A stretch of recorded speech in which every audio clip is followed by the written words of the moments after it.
Mental Health Awareness Month, and to raise awareness, the Arizona Cardinals are teaming up with some national organizations to host the first ever mental health awareness game. It's all happening December 7th. I know it's a long ways away, but hey, we got to get excited about this. Against the Rams at State Farm Stadium. Dr. C, a performance psychiatrist, joins us this morning to tell us all about why this is happening, why this is so important. You're collaborating with the Arizona Cardinals, and this is such a great, something that we don't talk about enough. And to see these big, tough guys on the field care about mental health, that's got to be incredible. Yeah, absolutely. And it's really twofold. For one, for the fans, right, to understand that these guys that seem big and strong struggle with mental health issues too. And so it's really important to bring awareness to the mental health side of the game, because I believe that's what separates the stars from the rest of the people. Tell me a little bit about your work and how important it is to really be able to speak about mental health, put a name onto some of the feelings that we're having. Yeah, a lot of people that are in pro sports are just, especially men, and we're coming up on June, which is Men's Health Awareness Month. But really, it's important that they just understand that it's okay to be vulnerable. It's okay to share feelings. It's okay. It's not a sign of weakness, but rather seeking help with the mental performance side of the game is really a strength. So we look at some of these, especially football players, as heroes, as people who are just untouchable. So when you talk to them and you talk about mental health, it almost doesn't even make sense to us. Of course they're happy. They've got millions of dollars, they're celebrities, but what's really going on? Yeah, that's the perception, right? Is that, oh, here I see your contract online, it's public, you have everything you need.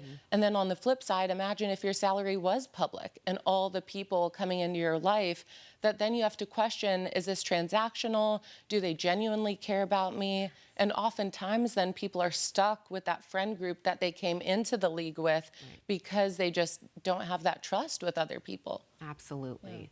Tell me a little bit about the first step that someone needs to take if maybe they themselves are struggling with thoughts that they're having or with feelings that they're having. What's some advice that you have for people just get that first step going? The biggest thing is self-awareness, because a lot of times people aren't self-aware of what they're experiencing, especially when you have someone else telling you, well, this is your fault, or whatever is happening is your problem. And so it makes you question reality a little bit too. So this game, I think, is really important because we'll have former athletes speaking on our panel. We'll have community leaders, advocates. The American Psychiatric Association Foundation's executive director is coming to town for this. So it's been in the works for a while, but I'm excited it's finally happening. It's pretty incredible to have this kind of a collaboration with the Arizona Cardinals.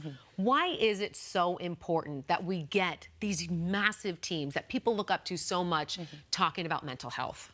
I think helping the community and fans understand what's going on behind the scenes. Because like we were talking about, like, think about social media, right? And then there's people that slide into athletes' DMs like, oh, I lost hundreds of thousands of dollars because you messed up that last throw or that kick. Imagine? It's horrible, right? And so imagine your own disappointment and internalized sense of failure, and then having to come home and then read about it online too. Wow. In the work that you do, why did you get involved? Why was mental health something that was so important to you?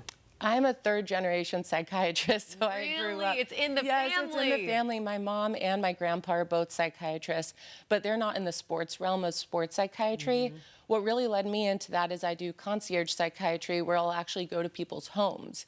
And oftentimes, even though finances might not be a barrier to people in the NFL, it could be that lack of access, right? That 8 to 5 business hours. It could be not wanting to be seen in a public office setting. Absolutely. So by bringing care to them, it really helps eliminate some of those barriers to seeking care. Dr. C, this is so cool, this collaboration with the Cardinals, to see that we're talking about mental health and that you're getting these big guys that people look up to in on it too. Such incredible work. Thank you so much. December 7th, Justin. That's the date we got to remember. All right, thanks, Emma, for that. 12 News.